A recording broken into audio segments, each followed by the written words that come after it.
Well, you have, okay, so when you're using large language models, it's like at this point, everyone technical realizes they're like a critical resource. To make them valuable in an enterprise like battlefield context or regulated context or manufacturing, you have to have what's called an application layer. And we have this thing called ontology that now everyone's copying. But de facto, it takes a large language model. It makes it safe and useful and precise.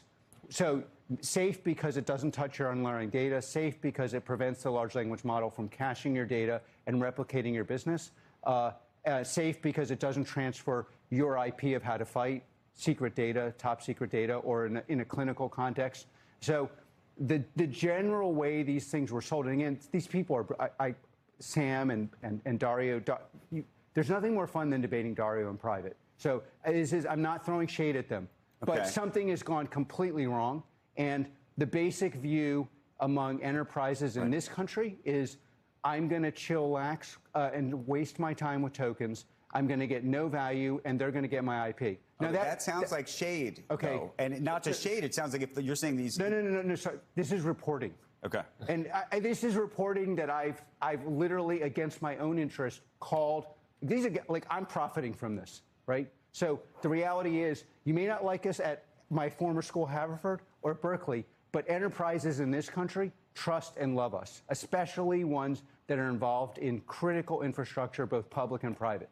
Okay, so I want for those countries, we're coming up to July 4th, I want for us and our friends across the globe to have the very best tech resources. In fact, the whole secret of Palantir is the forward deployed model, the products that have been 5 years ahead. You know, you've been with me for a long time. Everyone said FDEs were services. They said we don't even know what an ontology is. That's the only thing people talk about now. The secret was we delivered the best things for the warfighters.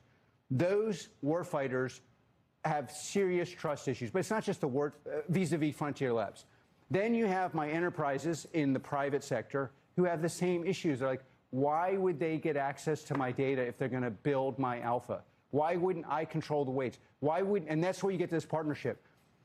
What aligns me with NVIDIA, and I think is what the technical customers want, which is control over their compute, their models, their data stack, and their alpha. They want to know they own the means of production. It's not being transferred to someone else. They're not interested in some fake deploy co that somehow is deploying tokens that transfers the alpha to a third party. And the jig is up. And so we have to figure out a way, our products are agnostic. We now sell a product to customers that allows you to switch from model to model, and we're completely agnostic. But we need to rebuild trust, and that trust is going to happen where everyone gets to ask and answer basic questions. Who owns the data? Where is it cached? Are the prompts secure? Is this being transferred to you? Are you being okay? If it was so valuable, let's say I can make you $1 billion tomorrow. Wouldn't I say, I'll make you $1 billion and I want 30%? Why are they charging for tokens if it's so valuable?